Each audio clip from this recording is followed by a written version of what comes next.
presença. Eu sei que muitos estão lá hoje no Paço Municipal. Eu queria falar sobre esse momento trágico em que o Brasil está passando, porque nós estamos passando. E trazendo até para esses movimentos que chegam até a Câmara Municipal. No Paço Municipal, reunidos com o prefeito, secretários e vários vereadores, estão os taxistas legalizados, que cobram um apoio à sua atuação como trabalhadores que são, e estão os taxistas não legalizados, que alguns chamam de piratas e outros chamam de amigos, táxis amigos, mostrando claramente que aqueles ali, que ali estão, mesmo que a sua atividade não seja legalizada, estão ali porque necessitam trabalhar.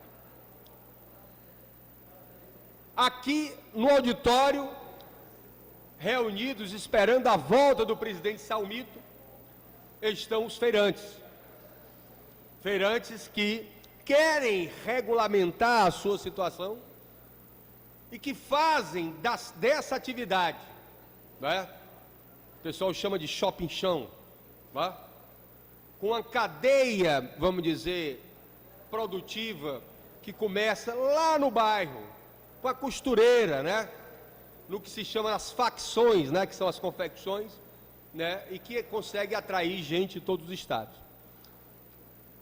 Quando se abre a televisão, as matérias falam em desemprego.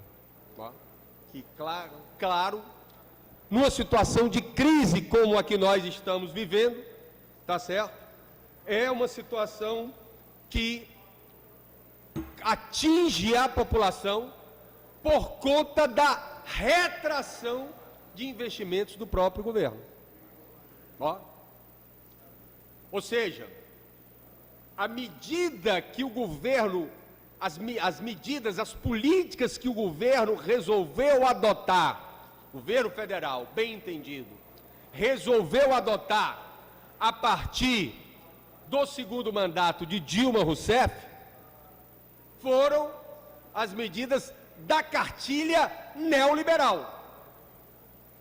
Neoliberal. Tanto é que ela vai buscar no sistema financeiro, no Bradesco, um executivo, o senhor Joaquim Levy, que poderia ser muito bem também o ministro da Fazenda do Aécio, tranquilamente. Tá? Quando, inclusive, na campanha,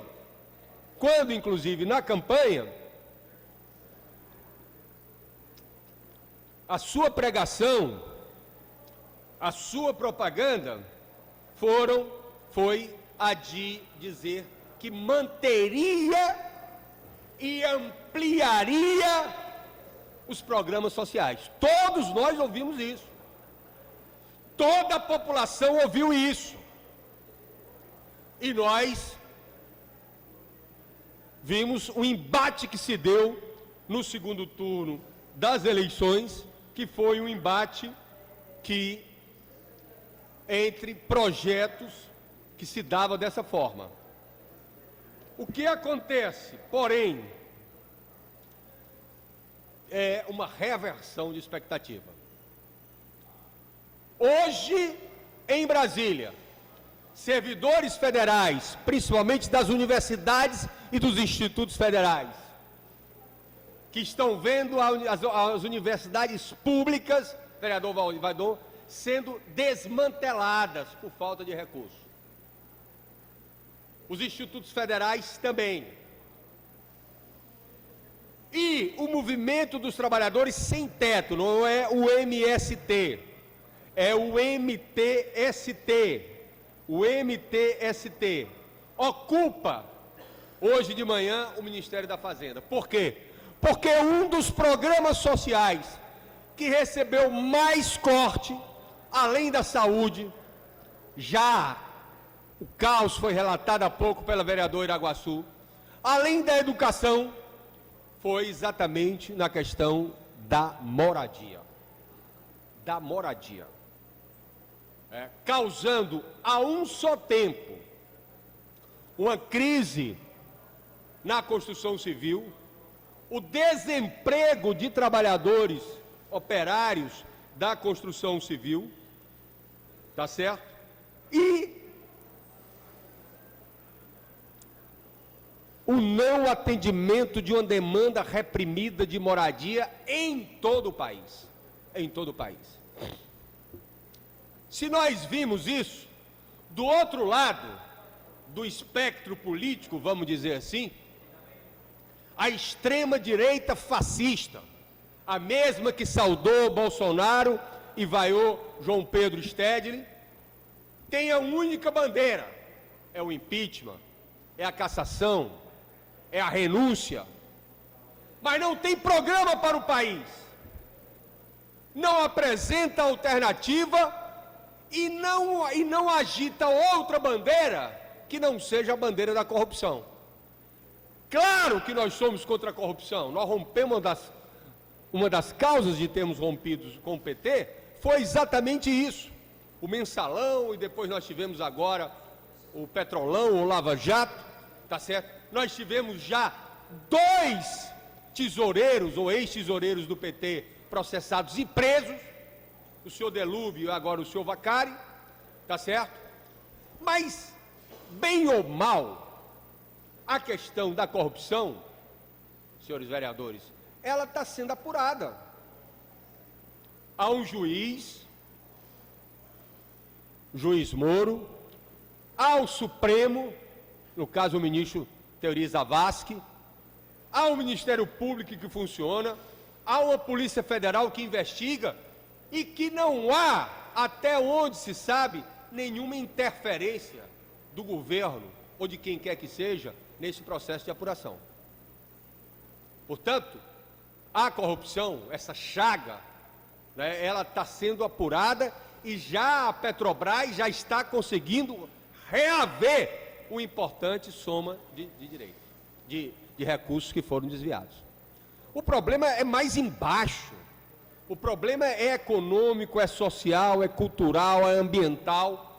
O problema é o corte de 70% de recursos para a Amazônia.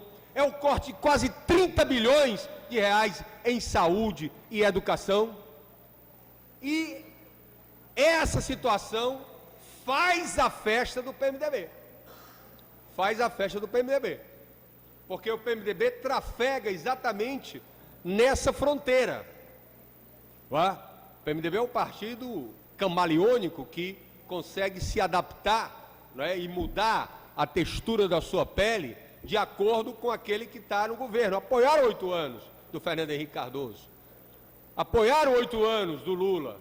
Apoiaram os primeiros 4 anos de Dilma e tem um vice-presidente da República reeleito. Mas faz o jogo, para usar uma expressão cearense, do morde-a-sopra. E nesse jogo de morde-a-sopra, para garantir a aprovação, a manutenção dos vetos, já avança sobre mais ministérios. É o fisiologismo, é um governo fraco, é um governo que tudo indica não governa mais, tá certo? E que se rende completamente ao fisiologismo, abandonando quase que por completo o seu programa original.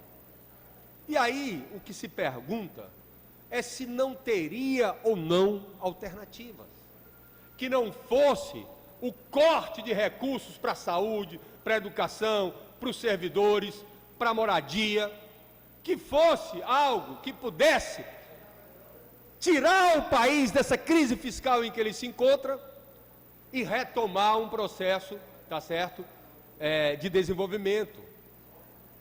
E aí eu faço uma pequena pausa para trazer uma notícia, tá certo, que é uma notícia que eu acho muito interessante, como dado de comparação, que é a Finlândia.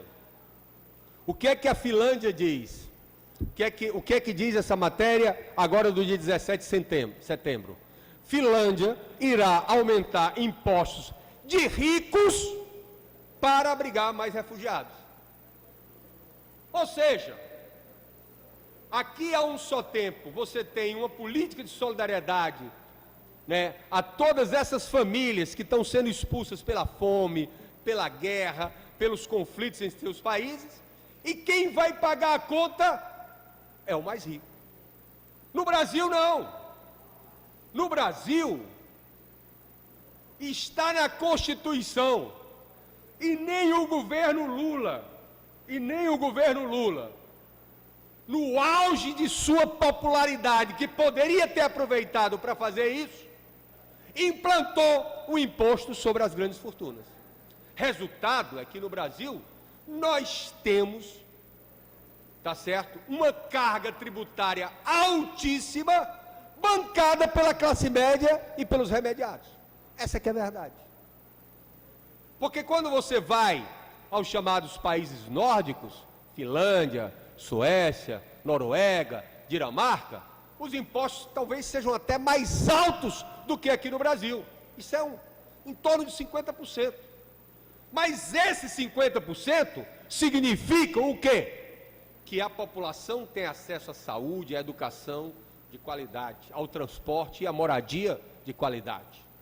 A população paga o imposto e ela vê o retorno do imposto que está sendo pago. É a lógica, mesmo dentro do capitalismo, do chamado estado do bem-estar social. Ó, não há essa desigualdade social. A Suécia está fechando presídios. Por que não? Porque não tem mais presos lá. A Finlândia vai aumentar o imposto sobre os mais ricos. Eu tive a oportunidade, ainda no final da década de 90, de visitar um conterrâneo cearense em Estocolmo. Ele morava, tá certo, no que seria um conjunto habitacional popular com todas as condições atendidas de vida. Aqui, você tem a saúde pública de baixa qualidade e ainda tem o plano de saúde. Aqui você tem a educação pública que não atende a todos e tem o ensino privado. O governo não toma medidas de avançar sobre os milionários. Outro dia, o articulista Plínio Bortolotti, do jornal O Povo, num belo artigo de jornal, intitulado Pior do que Pagar Imposto, ele trazia, a partir de um estudo feito pelo IPEA, do Instituto de Pesquisa Econômica Aplicada, tá certo? Dizendo que se o governo taxasse 15% de lucros e dividendos recebidos por donos e acionistas de empresa, ele teria uma receita superior a 43 bilhões. Portanto, não precisava de CPMF. Portanto, não precisava cortar recurso para a saúde. Não precisava cortar recurso para a educação. Não precisava cortar recursos para a moradia. E aí esse estudo, e o Plínio faz, vamos dizer, o resumo desse estudo, diz o quê?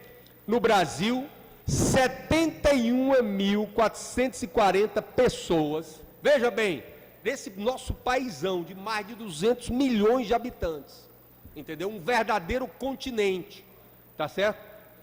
Menos de 72 mil pessoas têm renda acima de 160 salários mínimos. Vou repetir. O que um trabalhador ganha por mês, essas pessoas ganham 160 vezes mais. Tá certo? Que seria, portanto, 126.080 por mês. Ficam com 14% de toda a renda declarada, 14% de toda a renda declarada, mas representa apenas 0,3%. Veja, tem 14% da renda, mas contribui, no geral, com menos de 1%, bem menos de 0,5%, inclusive. E aí, tá certo? Esse setor privilegiado, em termos, se você localiza no imposto de renda, eles pagam, portanto, na média, pouco mais de 6%, 6,5% da renda. Enquanto o cidadão de classe média, tá certo, que, vamos dizer, vive bem do ponto de vista, não é um milionário, mas não passa fome, tem atendido boas as suas condições, em torno de 4.600, pagam 27,5%. E um remediado com um salário de 1.904, usando a expressão do próprio Plínio, paga 7,5%. Ou seja, no Brasil, aquele que recebe... E aí, presidente, eu sei que eu tenho o tempo da liderança da oposição, presidente Adail. Eu tenho liderança da oposição, que é quarta-feira. Pois não. Eu queria, portanto, somar os meus 10 minutos. Vereador João, mais 10 minutos. Um minuto, Vossa Excelência. Hein? Só convidar aqui o vereador Joaquim Rocha, não estando presente, vereador Johnny Monteiro, então entramos na liderança partidária. Algum vereador para a liderança da oposição, Vossa Excelência tem um tempo de até 10 minutos. Tá bom, obrigado, presidente. Então, veja, o que é que eu estou querendo dizer aqui? É que, enquanto o que recebe, né, em torno de 1.904, tá certo, paga 7,5% da sua renda com imposto, tá certo? O que recebe 126 mil, tá certo, pagam apenas 6,5%, contribuindo no total com apenas 0,3%. Ou seja, no Brasil, nós temos uma espécie de Robin Hood às avessas. Nós temos a situação em que são os pobres que pagam imposto, os milionários, os magnatas, os manganos desse país, tá certo? Não contribuem com quase nada. Os 43 bilhões que seriam apurados se o governo taxasse 15%, veja, vereador Ronivaldo, 15%. Nós não estamos falando de 30%, de 40%, de 50%. 15% de lucros e dividendos daria para o governo 43 bilhões de reais. Mas o que é que o governo resolve fazer? Cortar na pele do povo. Cortar nos investimentos, nos programas sociais, cortar nos servidores, inclusive manipulando informação, porque na verdade esse reajuste do servidor não é de 75%, é uma recuperação do poder de compra de 9 anos dos servidores do judiciário, cortar, tá certo, no programa de moradia, cortar na falta de reajuste para o servidor público, do que enfrentar a concentração de renda que é imensa em nosso país. Segundo aspecto, o governo não enfrenta, porque são beneficiários desse cassino justamente esses milionários, essa classe que envolve os banqueiros, os grandes industriais, os magnatas desse país. O governo não enfrenta o problema da dívida pública, que, lembrando a nossa Constituição, previa ela, em 1988, portanto, há 27 anos atrás, tá certo? Previa a nossa Constituição que se fizesse uma auditoria. O Equador fez a auditoria. O presidente Rafael Correa, inclusive com auxílio de uma brasileira, a economista Maria Lúcia Fatorelli. A Grécia, através do parlamento, fez um processo de auditoria. Pois bem, veja como o Estado brasileiro está na mão desses magnatas. Né? Diz aqui, inclusive, um artigo da própria Maria Lúcia Fatorelli, dizendo que só no ano de 2012 foram pagos, tá certo, 134 bilhões, 53 milhões, 618 mil e 451 reais de juros da dívida pública. É um escândalo isso. Nós temos o nosso orçamento praticamente engessado, porque em torno de 50%, muito próximo disso, do orçamento da União, ou seja, dos nossos impostos, tá certo? Vai ser destinado para a amortização, né, dos juros da dívida pública. Tá? Então, essa situação, tá certo, nos remete à discussão sobre as alternativas. E sobre essa tragédia que a gente vive. Quando nós vemos esse sintoma de crescimento, de deslegitimação do governo Dilma, é porque a população já sente na sua própria vida. Esse descontrole da economia, que o dólar vai estar chegando a quase R$5, é dizendo, mas eu não tenho dólar, eu não vou viajar para o exterior. Certo, mas o trigo é importado, o macarrão e o pão são feitos com trigo, e isso vai começar a pesar, já está pesando, vai aumentar, está certo, no custo de vida da população. Ou seja, o que está acontecendo no Brasil, ou há uma virada, que eu acho difícil de acontecer, vereador Ronivaldo Maia, nessa situação, ou o governo tende a aprofundar essas medidas. E aí é aquilo que o próprio Plínio chamava a atenção no outro artigo. Enquanto que o Lula, que vivia, surfou numa época evidentemente internacional melhor, conseguiu agrandar os ricos e os pobres, o governo Dilma desagrada a esses dois setores. Tá? Desagrada esses dois setores.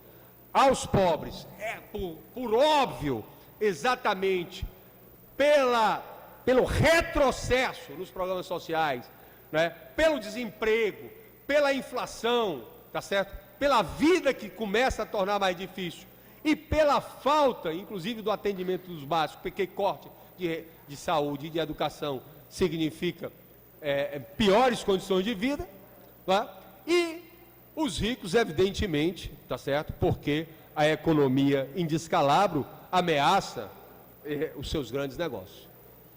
E aí, portanto, nesse momento, é o momento de fazer um debate com os movimentos, com as entidades, tá certo? De que a saída, nesse momento, é a saída pela esquerda. A Carta Capital, que não é nem comunista, ela trouxe alguns pontinhos interessantes que eu, na fase de conclusão, quero falar aqui. Primeiro, é justo e perfeitamente possível isentar todo aquele que ganha até 10 salários mínimos. Não abala a arrecadação se cobrar um pouco mais dos de cima. Segundo, é necessário e legítimo criar faixas mais pesadas, falando do imposto de renda, para os andares mais altos, mas não é suficiente. Terceiro, é possível mudar as regras que permitem isenção e desconto para lucros e dividendos. Esse que eu falava, desses 71 mil milionários do país que ganham mais de 160 mil por mês e quase não pagam nada de imposto. Quarto, é preciso e é legítimo mudar as regras para os pagamentos disfarçados, não tributáveis. A regra tem sido um meio de burlar a taxação. 5, é preciso e é legítimo mudar as regras de imposto sobre a propriedade territorial. A classe média estrela com o IPTU, mas deveria exigir cobrança do ITR, que é o Imposto Territorial Rural, que beneficia os latifúndios do país. E sexto, é preciso ter um imposto sobre heranças, com isenção para pequenos valores e tabela progressiva. Ou seja, o que se está a reclamar é uma mudança de rumos. A continuar desta forma que está. Esse governo fraco, esse governo que traiu, tá certo, o seu programa de campanha, que foi procurar em Levi, Cátia Abreu e Armando Monteiro o sustentáculo para esse governo, mas que quer e pede o apoio dos movimentos sociais na época do sufoco, mas não implanta uma medida que atinja o andar de cima, os ricos e milionários desse país. Enquanto isso, tá certo, os abutres estão de olho. Nós, do PSOL, não saímos na marcha da extrema-direita que pede intervenção militar, que pede impeachment, que quer um retrocesso nesse país. Mas nós não podemos aceitar que esse governo traia por completo qualquer possibilidade de atendimento àquilo que é o mais básico, o mais sentido e o mais legítimo direito dos trabalhadores, do povo e da maioria do povo brasileiro. Saúde, educação, qualidade de vida ambiental e cultural, moradia, são temas e são pautas e, acima de tudo, são direitos que têm que ser respeitados. Se o governo continuar nessa senda, que aí está, tá certo, está cavando, infelizmente, mas está cavando a sepultura com os seus próprios pés. E aí o que virá depois poderá ser pior, é certo.